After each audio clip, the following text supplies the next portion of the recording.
أعوذ بالله من الشيطان الرجيم. بسم الله الرحمن الرحيم. طاسيم.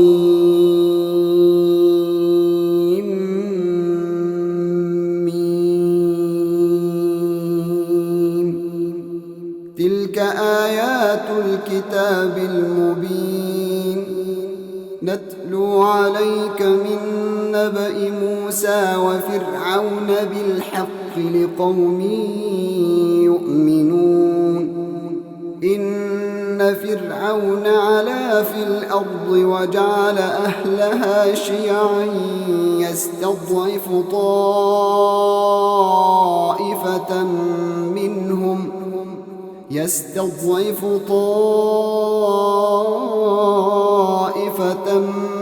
منهم يذبح أبناءهم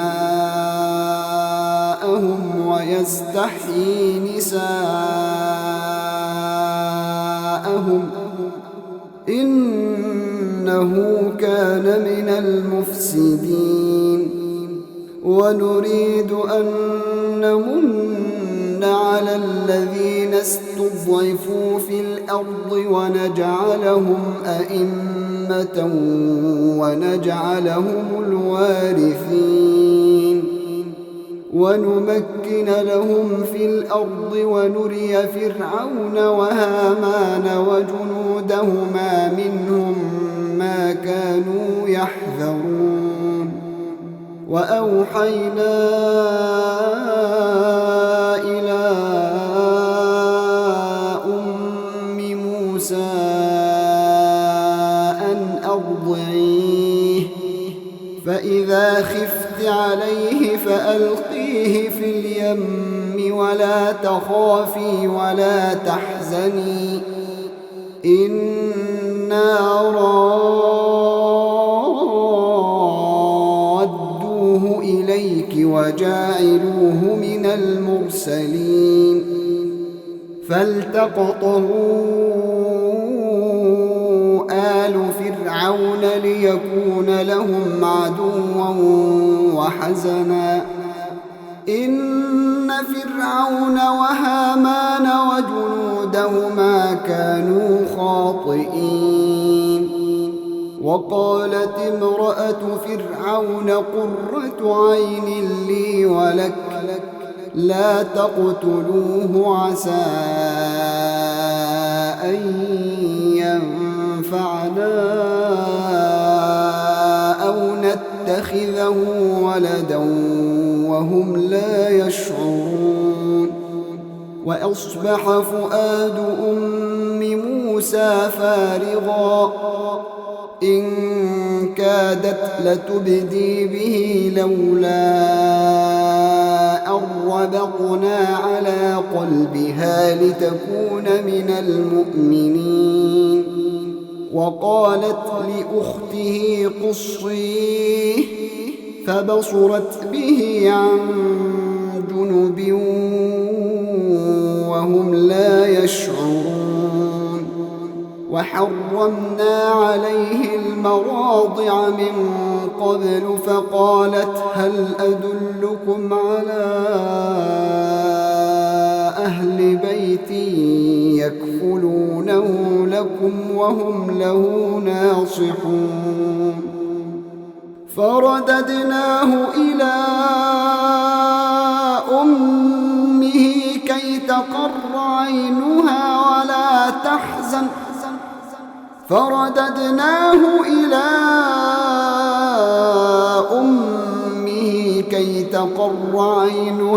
ولا تحزن ولتعلم أن وعد الله حق ولكن أكثرهم لا يعلمون. ولما بلغ أشده واستوى آتيناه حكما وعلما وكذلك نجزي المحسنين. ودخل المدينة على حين غفلة من أهلها فوجد فيها رجلين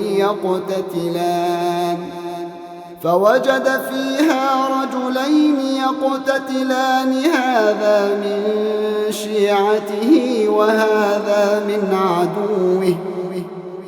فاستغاثه الذي من شيعته على الذي من عدوه فوكزه موسى فقضى عليه قال هذا من عمل الشيطان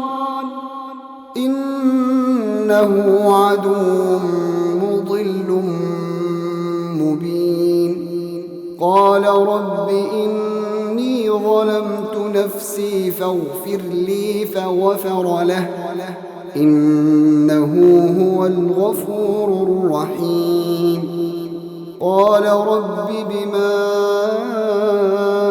أنعمت علي فلن أكون ظهيرا للمجرمين فأصبح في المدينة خائفا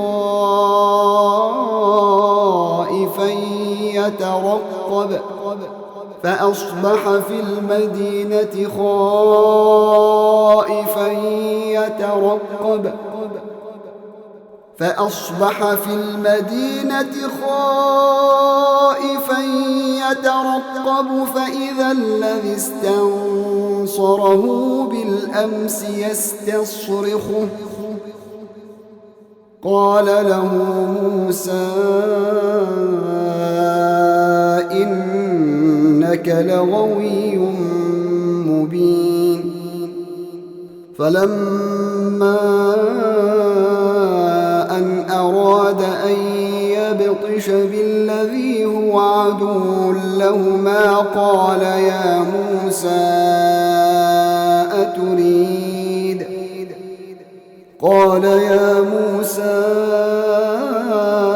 أتريد أن تقتلني كما قتلت نفسا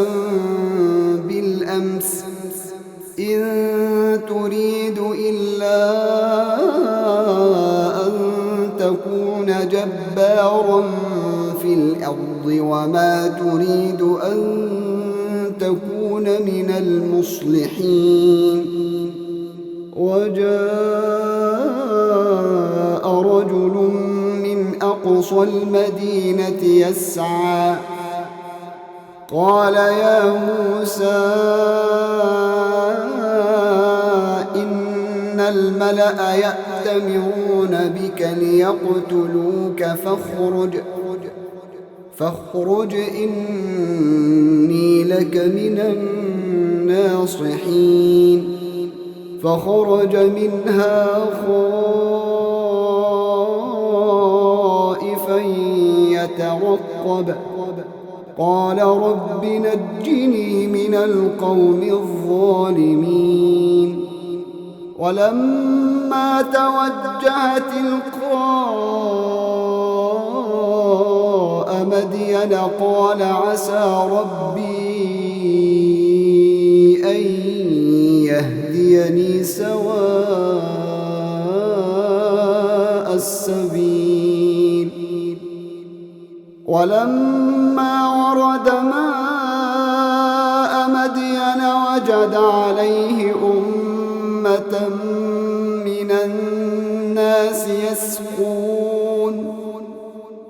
وجد عليه أمة من الناس يسقون ووجد من دونهم امرأتين تذودان قال ما خطبكما قالتا لا نسقي حتى يصدر الرعاء وأبونا شيخ كبير فسقى لهما ثم تولى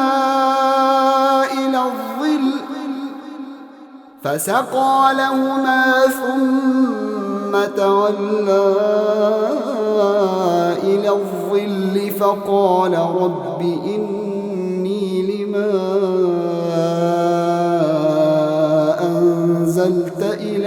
من خير فقير. فجاءته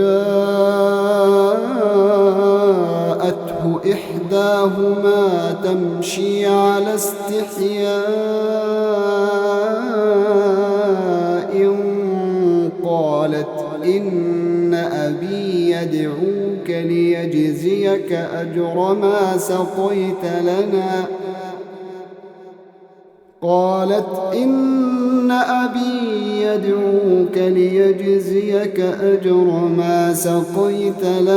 فلما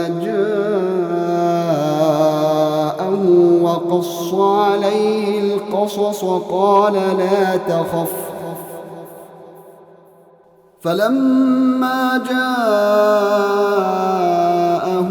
وقص عليه القصص قال لا تخف نجوت من القوم الظالمين. قالت إحداهما يا أبت استأجره إن خير من استأجرت القوي الأمين. قال إني أريد أن أنكحك إحدى ابنتي هاتين على أن تأجرني 8 حجج فإن أتممت 10 فمن عندك وما أريد أن أشق عليك ستجدني إن شاء الله من الصالحين. قال ذلك بيني وبينك أيما الأجلين قضيت فلا عدوان علي والله على ما نقول وكيل. فلما قضى موسى الأجل وسار بأهله آنس من جانب الطور نارا قال لأهلهم كثوا إني آنست نارا لعلي آتيكم منها بخبر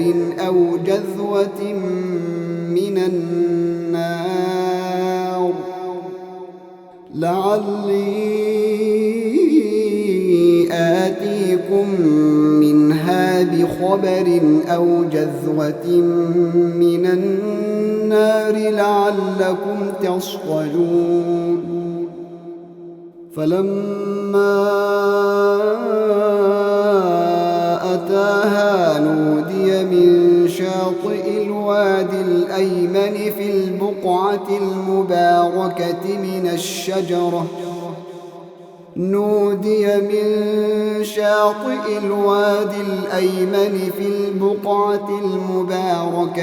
الشجرة أن يا موسى إني أنا الله رب العالمين وأن ألق عصاك. فلما رآها تهتز كأنها جان ولا مدبرا ولم يعقب. يا موسى أقبل ولا تخف إنك من الآمنين. أسلك يدك في جيبك تخرج بيضاء من غير سوء واضمم إليك جناحك من الرهب فذلك برهانان من ربك إلى فرعون وملئه إنهم كانوا قوما فاسقين قال رب إني قتلت منهم نفسا فأخاف أن يقتلون وأخي هارون هو أفصح مني لسانا فأرسله معي يرد أن يصدقني إني أخاف أن يكذبون قال سنشد عضدك بأخيك ونجعل لكما سلطانا فلا يصلون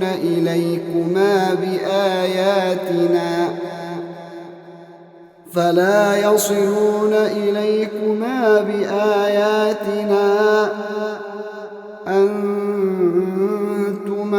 ومن اتبعكما الغالبون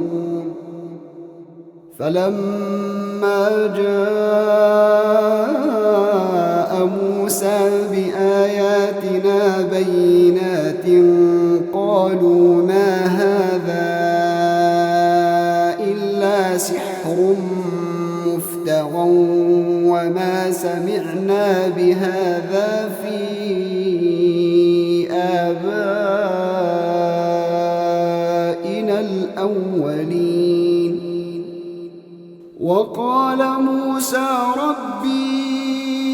أعلم بمن جاء بالهدى من عنده ومن تكون له عاقبة الدار إنه لا يفلح الظالمون وقال فرعون يا أيها الملأ ما علمت لكم من إله غيري فأوقد لي يا هامان على الطين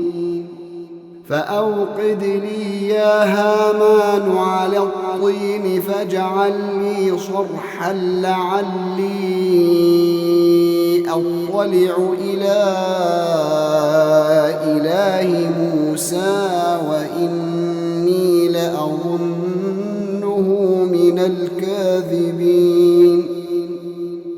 واستكبر هو وجنوده في الأرض بغير الحق وظنوا أنهم إلينا لا يرجعون فأخذناه وجنوده فنبذناهم في اليم فانظر كيف كان عاقبة الظالمين وجعلناهم أئمة يدعون إلى النار ويوم القيامة لا ينصرون وأتبعناهم في هذه الدنيا لعنة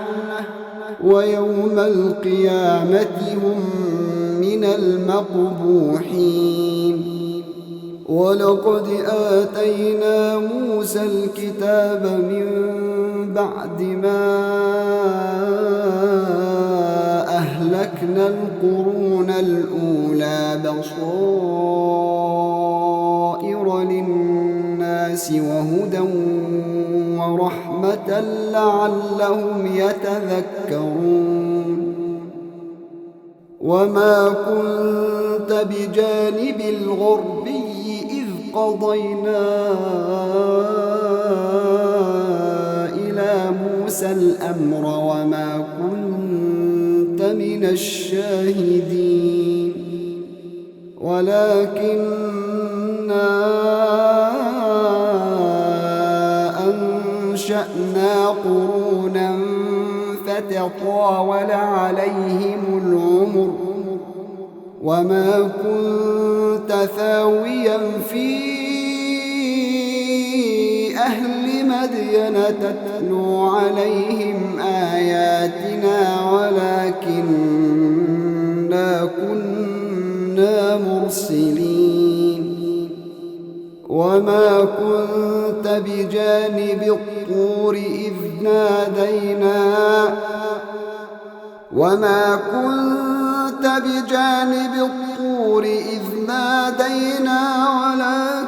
رحمة من ربك لتنذر قوما ما أتاهم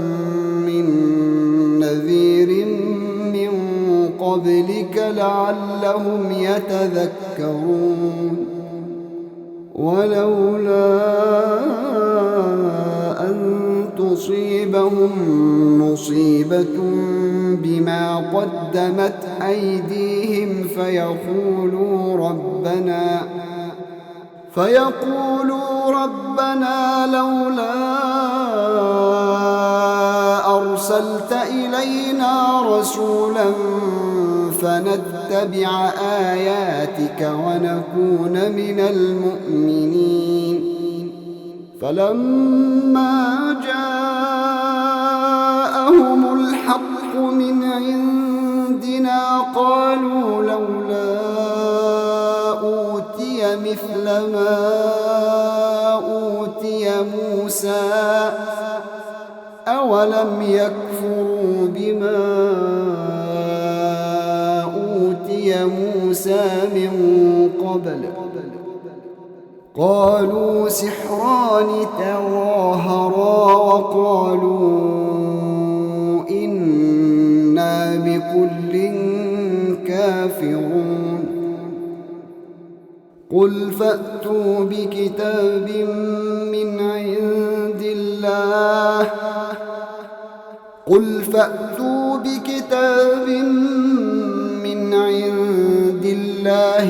هو أهدى منهما أتبعه إن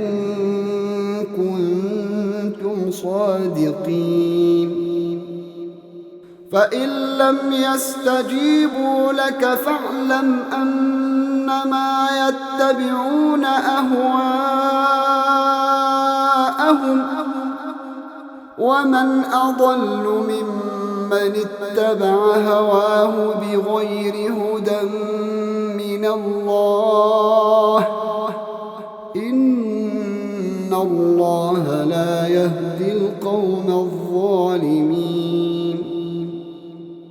ولقد وصلنا لهم القول لعلهم يتذكرون الذين آتيناهم الكتاب من قبله هم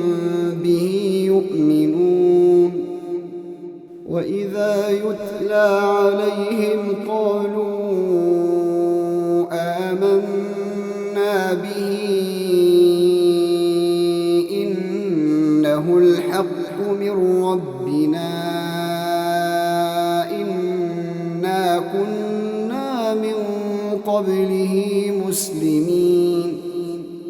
أولئك يؤتون أجرهم مرتين بما صبروا ويدرؤون بالحسنة السيئة ومما رزقناهم ينفقون وإذا سمعوا اللغو أعرضوا عنه وقالوا لنا أعمالنا ولكم أعمالكم سلام عليكم لا نبتغي الجاهلين إنك لا تهدي من أحببت ولكن الله يهدي من يشاء وهو أعلم بالمهتدين وقالوا إن نتبع الهدى معك نتخطف من أرضنا أولم نمكن لهم حرما آمنا يجبى إليه ثمرات كل شيء رزقا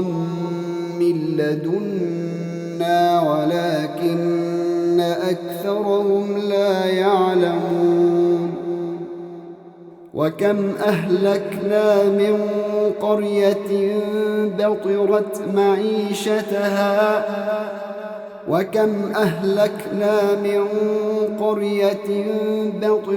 معيشتها فتلك مساكنهم لم تسكن من بعدهم إلا قليلا وكنا نحن الوارثين.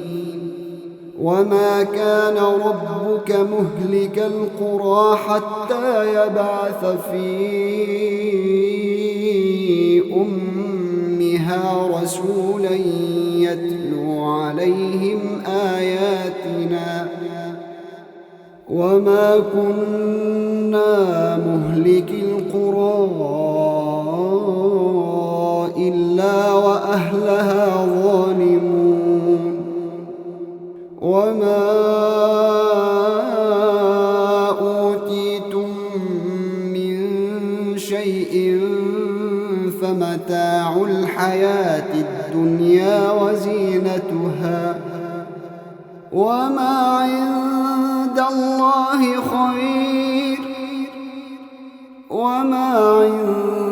الله خير وأبقى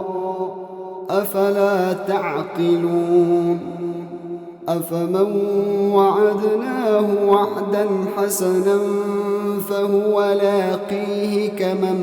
متعناه متاع الحياة الدنيا ثم هو يوم القيامة من المحضرين. ويوم يناديهم فيقول أين شركائي الذين كنتم تزعمون. قال الذين حق عليهم القول ربنا هؤلاء الذين أغويناهم كما غوينا تبرأنا إليك ما كانوا إيانا يعبدون. وقيل ادعوا شركاءكم فدعوهم فلم يستجيبوا لهم ورأوا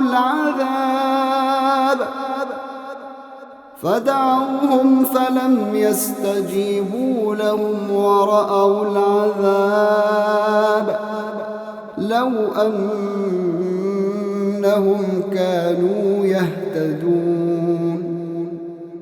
ويوم يناديهم فيقول ماذا أجبتم المرسلين فعميت عليهم الأنباء يومئذ فهم لا يتساءلون.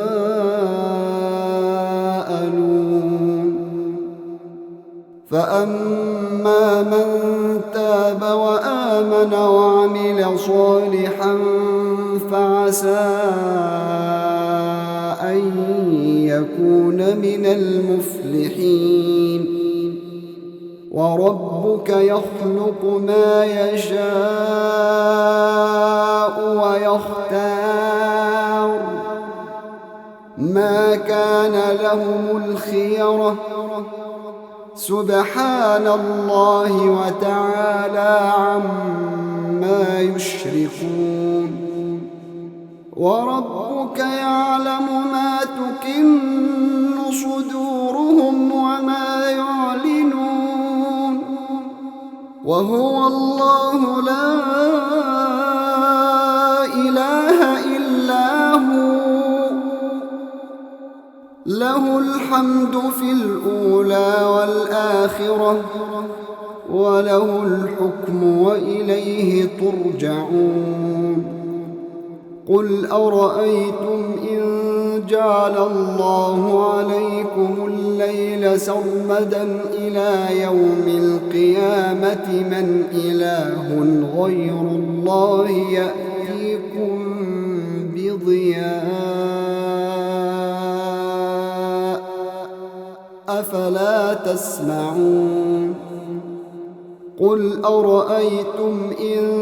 جعل الله عليكم النهار سرمدا إلى يوم القيامة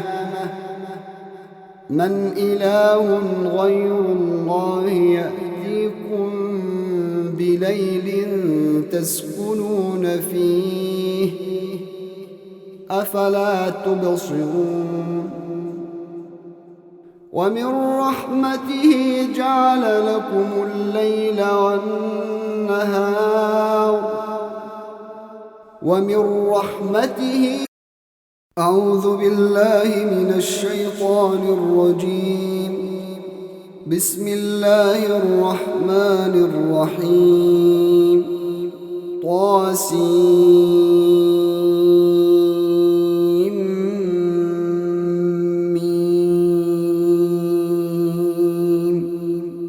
تلك آيات الكتاب المبين نتلو عليك من نبأ موسى وفرعون بالحق لقوم يؤمنون إن فرعون علا في الأرض وجعل أهلها شيعا يستضعف طائفة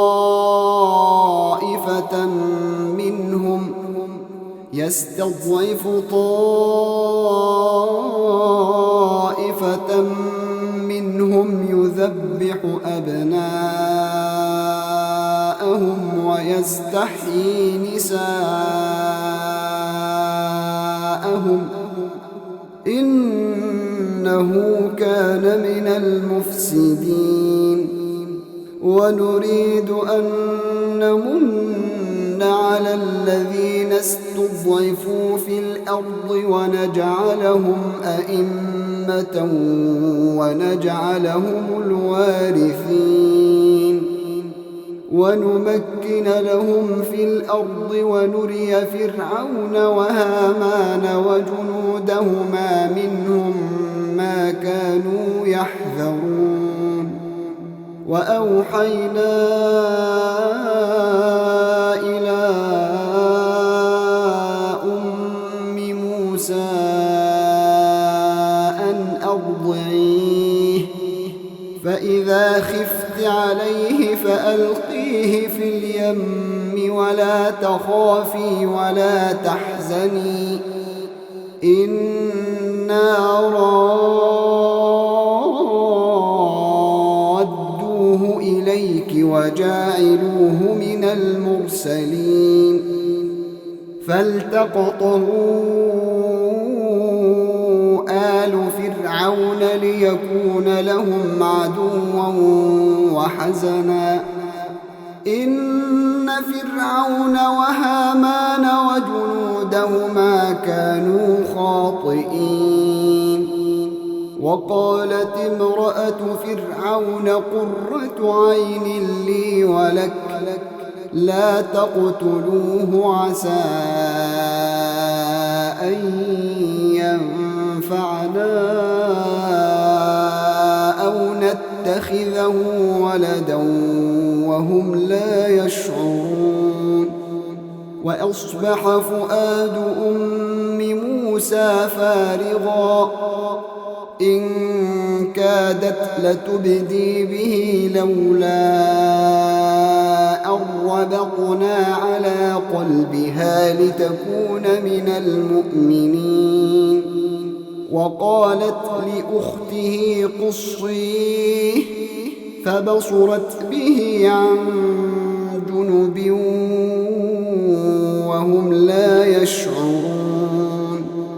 وحرمنا عليه المراضع من قبل فقالت هل أدلكم على أهل بيت يكفلونه لكم وهم له ناصحون فرددناه إلى أمه كي تقر عينها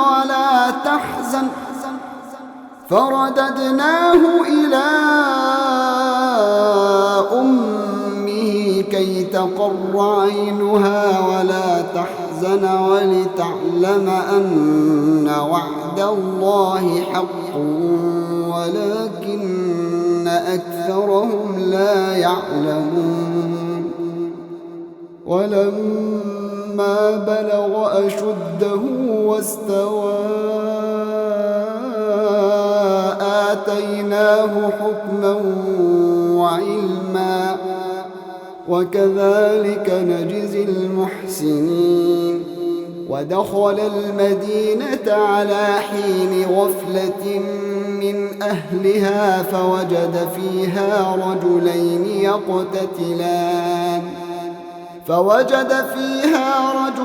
يقتتلان هذا من شيعته وهذا من عدوه فاستغاثه الذي من شيعته على الذي من عدوه فوكزه موسى فقضى عليه قال هذا من عمل الشيطان إنه عدو مضل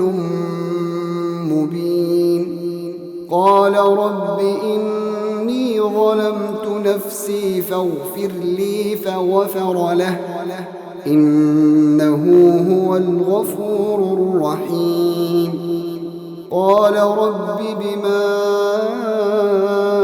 أنعمت علي فلن أكون ظهيرا للمجرمين. فأصبح في المدينة خائفا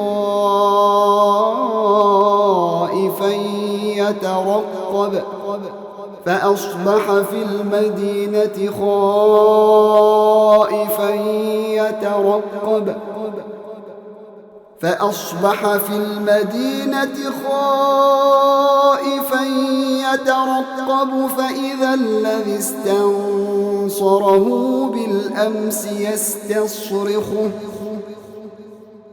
قال له موسى إنك لغوي مبين. فلما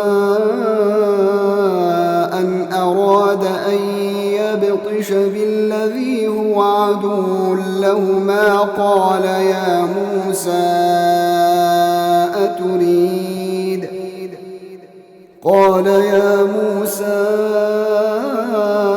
أتريد أن تقتلني كما قتلت نفسا بالأمس إن تريد